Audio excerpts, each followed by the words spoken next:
I got this game for quite a while now, and I just want to share what's inside the box. There were options on Kickstarter to send the game by one wave or two wave shipping, and I for one wanted to play it as soon as possible. So yes, I went for the two wave shipping, and I think the second wave will be due by the end of the year. Sabay dun sa one wave na shipping.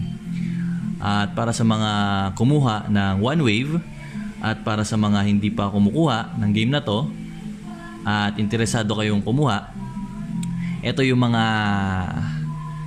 nasa loob ng box. So let's get started. Yung sa first wave, meron siyang 4 na boxes. Ito yung una, yung core. Pangalawa is yung terrain expansion. Yung pangatlo ay itong Siege Storm. At yung pang-apat ay itong Nemesis. Let's start dito sa box ng Nemesis. Ito yung pinakamalit na box. And it contains yung additional na monster para sa Lords of Hellas game. Yan. So the detail looks perfect. At sa miniature na to, sun drop na rin siya. And looking at it, very detailed kanyang pagkakagawa.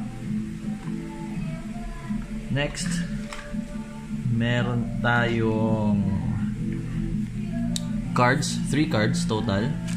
Yung first is yung event card para sa kanya, at makita natin dito kung yung pangalan, address niya, kung saan siya ilalagay, at yung part ng map kung saan nga ilalagay yung monster na to.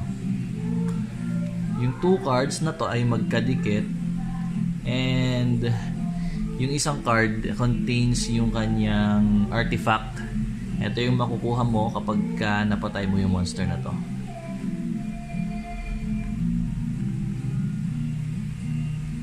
Sa kabila, meron tayong yung kanyang tray, monster tray. So dito makikita natin yung pangalan, yung kanyang special attack, yung kanyang region attack, at yung reward na artifact. Makita rin dito natin dito kung ilan yung kailangan natin gawing damage sa kanya para na mapatay.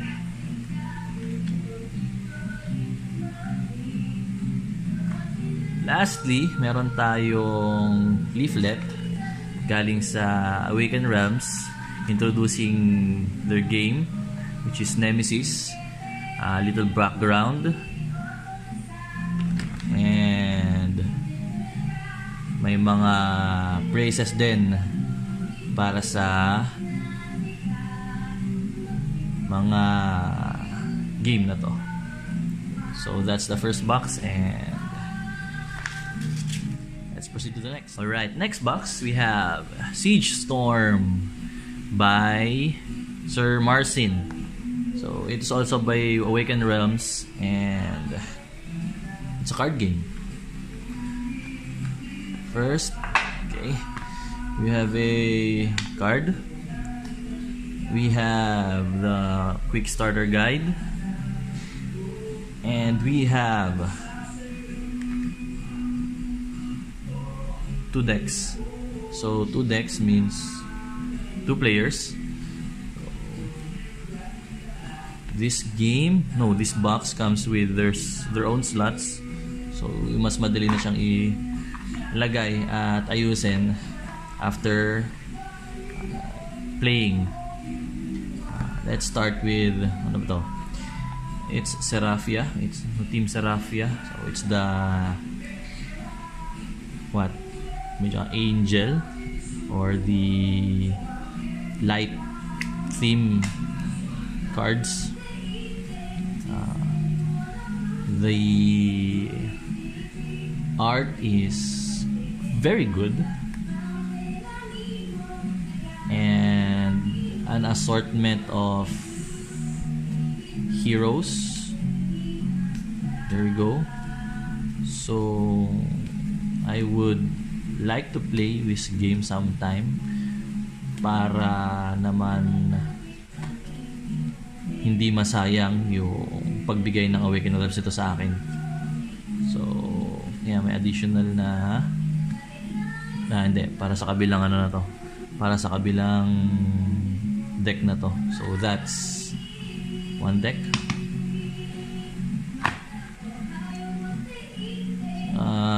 Let's start with ano naman, yung isang deck, Stixia.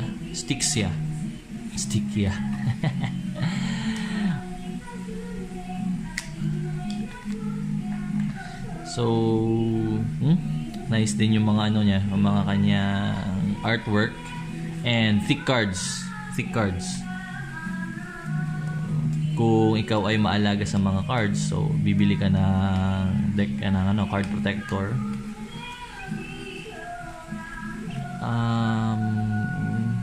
Just to tell you something about the cards, mayroon siyang gem doon with a number on it.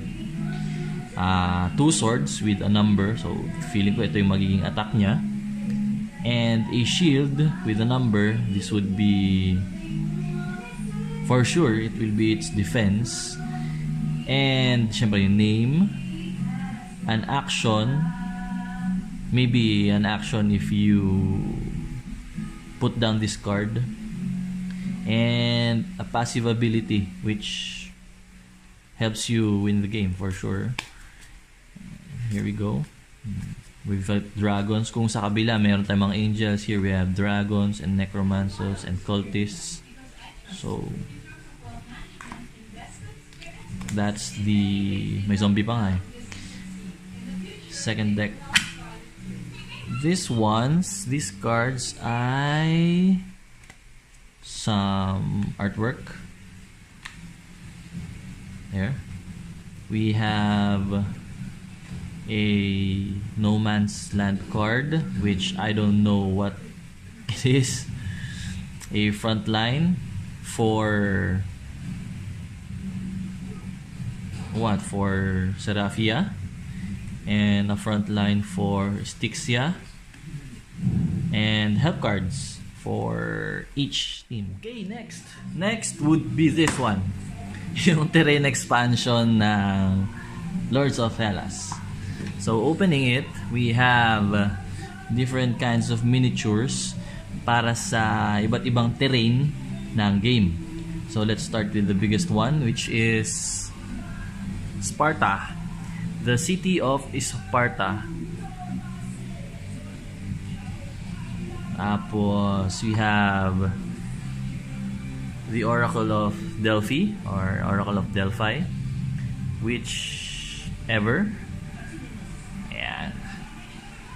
We have magkapatong na konti. Nagpagkapatong siya. So when you take it off, it will be this way. So magkapatong siya, and it will contain cities in which sa game ay nakaprint lang siya dun sa board. Eh pwede mo to ilagay dun sa mismong city kung saan nakalagay yung kanyang figure, at pwede mo siyang lagyan ng hoplite sa loob, at yun yung magiging indication na fortified na yung city mo. City. Then we have, syempre, these ones. These are shrines. Which you build para makakuha ng iba't ibang advantages sa multiplayer and solo campaign mode na game. We have 1, 2, 4, 6, 8, 10, 12, 14 cities.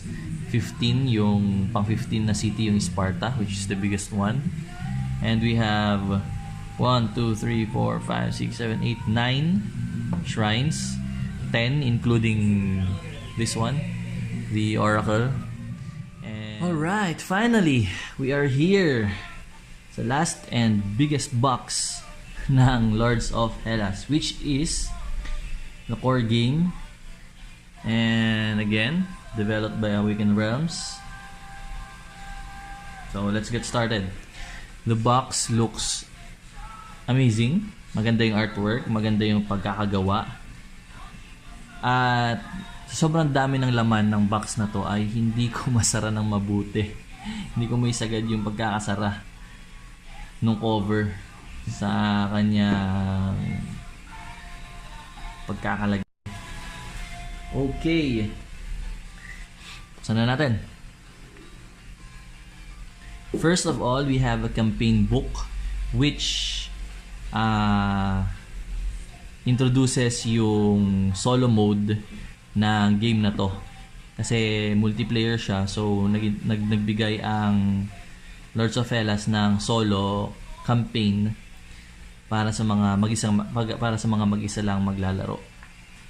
Next is we have a 16-page game manual which has the list of yung game components, yung victory conditions, yung map, yung preparation, yung game mismo, yung course ng game, yung heroes, yung mga phases, at yung battle at saka kung paano pumatay ng mga monsters. This will help you a lot sa game, so keep it handy. Next ay meron tayong mga monster trays. So yung mga monster trays natin ay for the different monsters sa game. So we have the Chimera, Cerberus, Medusa, Hydra, Sphinx, Cyclops, Minotaur, and the Persian Invasion tray, including yung malalaking cards na to, which also are the Monument health trays. This will indicate the bonus that you will be getting for each tier na mailalagay nyo sa monument niyo. So that's for Zeus, for Hermes, and for Athena. Sa likod naman, we have a step-by-step hunt for killing monsters. So, gagamitin nyo naman to if you are already going for the objective na pumatay ng mga monsters. Giving you an idea para sa monster tray, pakita ko lang sa inyo kung ano yung nasa likod kung ano talaga makikita nyo sa monster tray. So, like yung sa monster sa Nemesis, makikita natin yung pangalan, yung special attack, yung legion attack na monster, at yung reward na artifact pag napatay mo yung si Chimera. This would indicate yung damage na kailangan mong gawin para mapatay yung monster. So different kinds of damages for different kinds of monsters. And there you go. Yung Persian Invasion Army or yung Persian Invasion tray ay makikita nyo sa campaign book. Doon nyo makikita kung para saan ito. And I personally haven't done a solo campaign mode yet, so hindi ko pa sa inyo may sasabi ko para saan to. Next, we have cardboard punch-outs. So, dito makikita natin yung mga unahin na natin to, mga hero trays. Magaling ko na. Minsan na lang naman eh.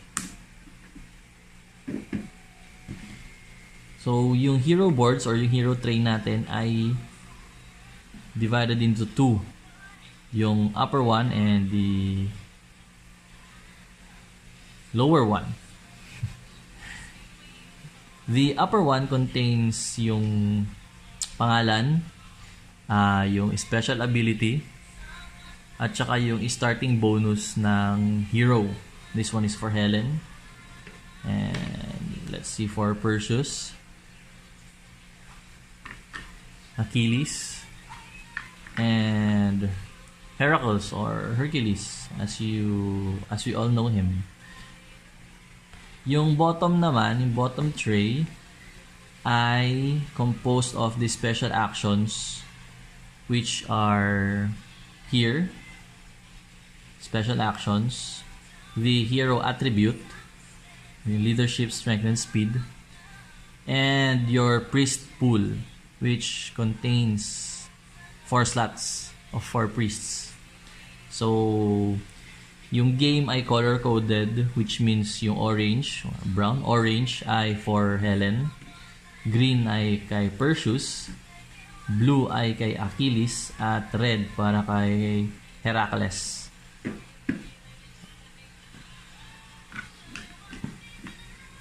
That would be our hero trays. Next, yung ibang cardboard punch-outs na muna. This would be punch-outs for used special actions. So it's called used special action tokens. So kung gamit mo na yung special action mo, lalagyan mo siya ng ganito. We have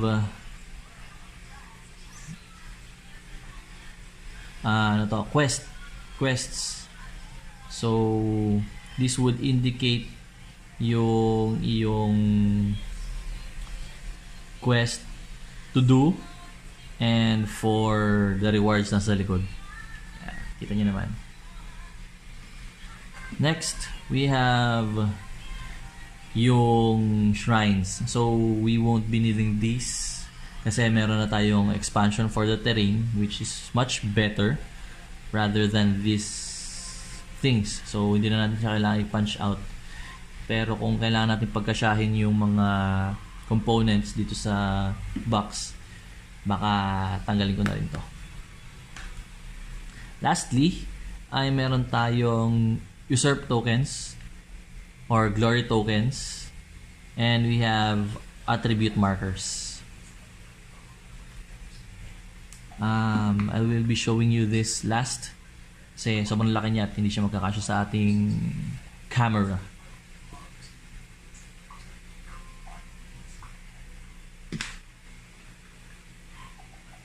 Okay, so unahin natin yung mga monsters. I'm gonna show you them one by one. And this is Hydra. Titignan nyo naman, yung details ay sobrang ganda. And yung kinuha natin ay sun-dropped. So if you can see, may darker part and lighter part sa mga miniatures natin. Ayan, Hydra. This is Chimera.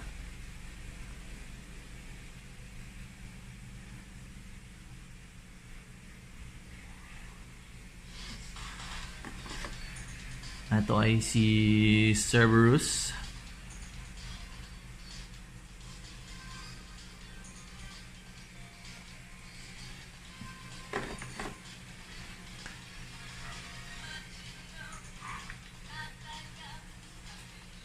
Ito ay si Sphinx. There we go. Details are awesome. Sobrang ganda niya kapag na-sundrop siya. So, I can't imagine kung ano yung itsura niya kapag hindi siya sundrop. Kasi, ang alam ko, yung feature na sundrop ay additional para sa mga nag-back sa Kickstarter. We have Medusa. So, we have Medusa. Meron siyang kaharap na meron siyang kaharap na hero or soldier. Yeah. We have Cyclops.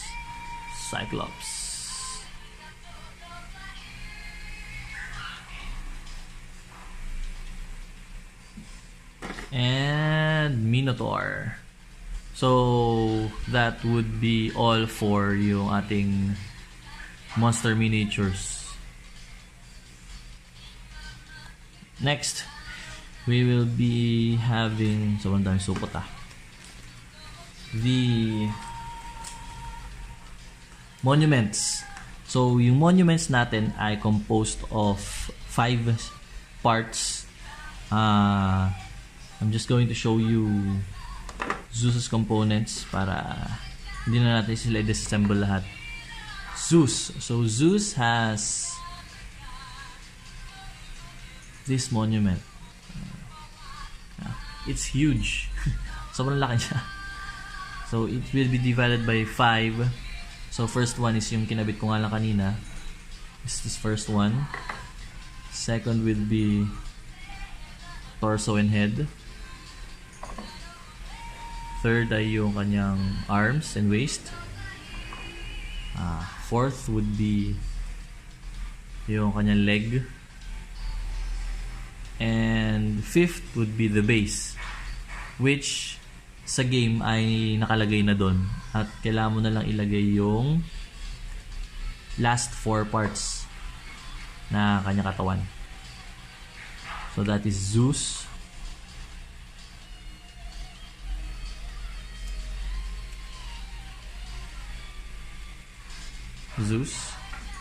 We have the Flash. No. We have Mercury.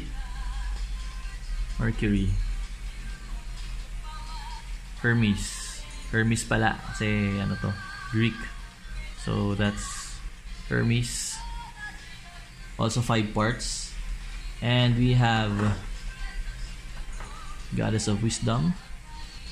Ata.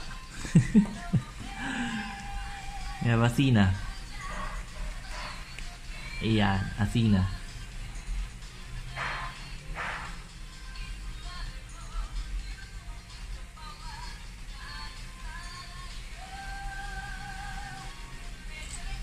That shield looks good. Ganda na detalye. Oh. Yan, yun yung tatlong monuments natin.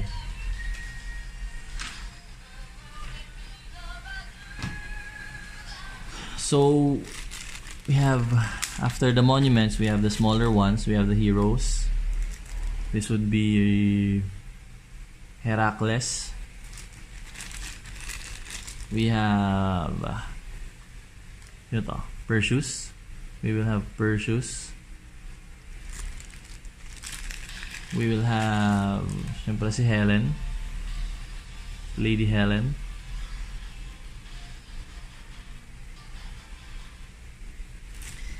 And Achilles na medyo bent. Si Achilles. Okay. Bakit na siya bent? Anyway, pwede yan mamaya. We have syempre yung 4 na kulay para sa 4 na players. I'm gonna introduce to you yung components ng mga yun. Hindi ko nalalabas lahat, isa-isayin na lang natin. So for blue, we have the priest and hoplite. Yan yung itsura.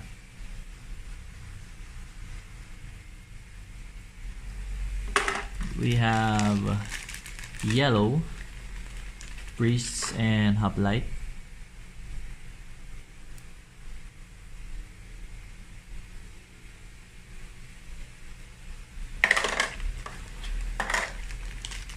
We have red,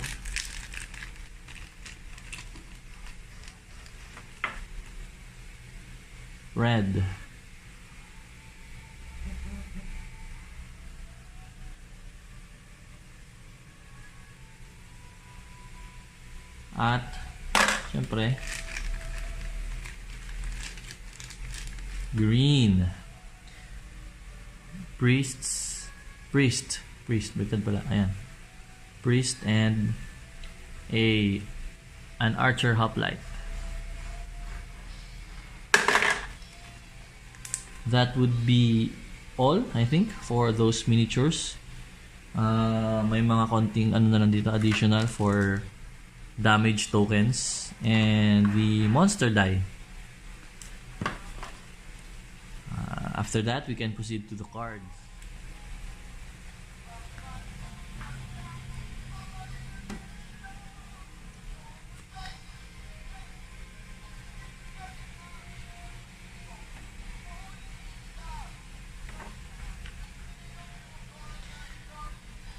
Magsimula na sa pinakamaliliit na cards. So, yung una na mga cards ay mga artifact cards. So, firstly, meron tayong tatlong artifact cards para sa tatlong monuments. So, here are indicated yung kung kanino yung artifact, and here makikita natin kung ano yung artifact, yung pangalan ng artifact, and kung ano yung ginagawa na artifact na yun para sa iyong hero or para sa iyong team.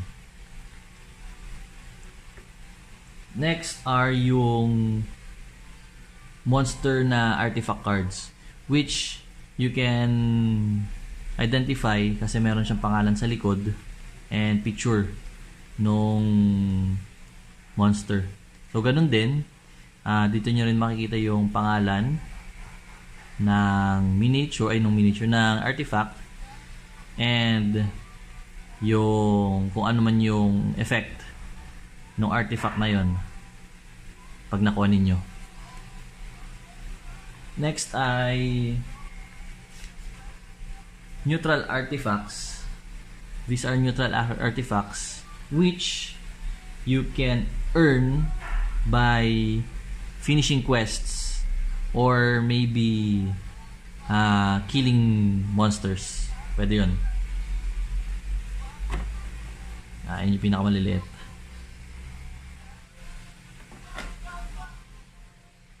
Next, we have blessing cards. Yung blessing cards ay mga cards na binibigay for each monument or for each shrine na makuha ninyo. So we have 3 types of blessing cards. Isa para kay Athena, isa para kay Hermes, at isa para kay Zeus. So divided by 3, but sa game ito ay shuffled siya para sa pag ginamit sa game. These cards will give you additional benefits which will be usable sa buong game, from the first time you have received it hanggang sa matapos yung game ay magagamit mo to. So hindi siya consumable tulad ng artifact na minsan mo lang magamit and marireset ulit. Kailangan mo i-reset bago mo magamit ulit. Next ay combat cards. Combat cards here. We have combat cards. Combat cards are cards used to empower your armies and also used para pumatay ng mga monsters. So this will give additional benefits, but it could also kill your armies. Okay, that's battle combat cards. Next we have event cards.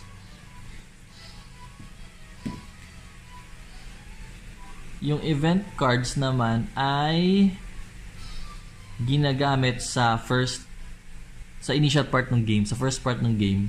At dito kayo magdodraw kung ano-ano yung mga quest na lalabas at saka kung ano-ano yung mga monster na lalabas dun sa game ninyo. So different ones, one for each monster and one for each quest na nasa game. That's for the events. And we have monster attack cards. monster attack cards are basically attack cards for monsters na inyong hinahunt. Okay. And extra cards are yan. One for monument activation, which triggers if you have built a 5-tier monument, and that will, I think, begin to count down para makuha mo yung isang condition para sa victory. We have health cards, 4 health cards for each player, and temple cards para sa drafting ng blessing cards at sa lalagyan ng mga shrines. Okay, I think those are the last pieces sa box. And wait, alam ko may mga there are tokens na ito, mga maliliit, if you can see them. These are available in the 4 colors, and it will indicate yung which area you are occupying. So ayun, and those would be the last parts. So that's everything you will find inside the box of Lords of Hellas.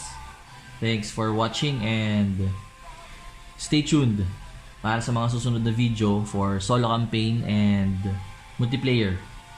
Sana magawa namin with my friends para makita nyo naman kung paano siya laruin.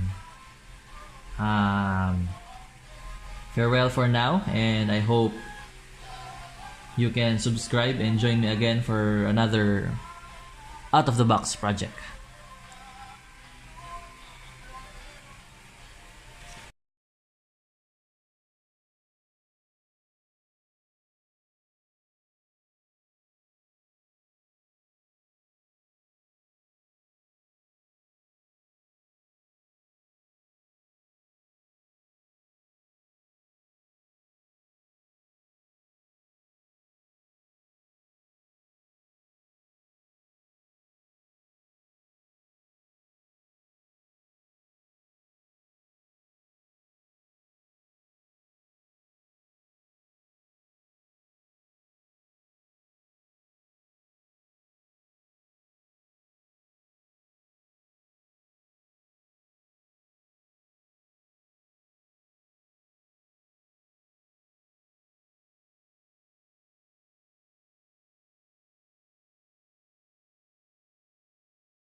So now I'm going to show you the board for a solo campaign for Lords of Hellas. So magiging difference lang nito pag sa multiplayer at saka sa solo mode ay itong populist attitude, yung temple trap, at saka yung mga arrows na iyan. Kung nakikita, napapansin nyo yung mga arrows, wala niyan sa multiplayer mode. So ayan. And now I am showing you yung board para sa multiplayer mode. So kung makikita natin sa top part ng ng board, yung quests, 3 quests, yung events cards, kung saan nilalagay yung mga event cards, yung monster attack cards, tsaka yung blessing cards. So makikita natin yung mga ganito, which can be replaced by yung sa terrain cities. So ito naman ay yung papalitan ng shrine. Pwede kang magtayo ng shrine dito, pero nga lang, imbes na gamitin mo yung cardboard, pwede mo nang gamitin yung yung miniature dun sa terrain expansion. So we have yung lalagyan ng monument. Ang difference lang nitong multiple player at saka sa solo campaign ay itong nasa baba, dito sa babang part. Makikita natin dito ay yung temples. So we will draw temple cards and we will set them here. Tapos doon natin ilalagay yung mga shrines para mapulot basta magtatayo tayo ng shrine. So we have yung combat cards and combat discards and yung lagay ng artifacts. So a quick preview sa board ng Lords of Hellas.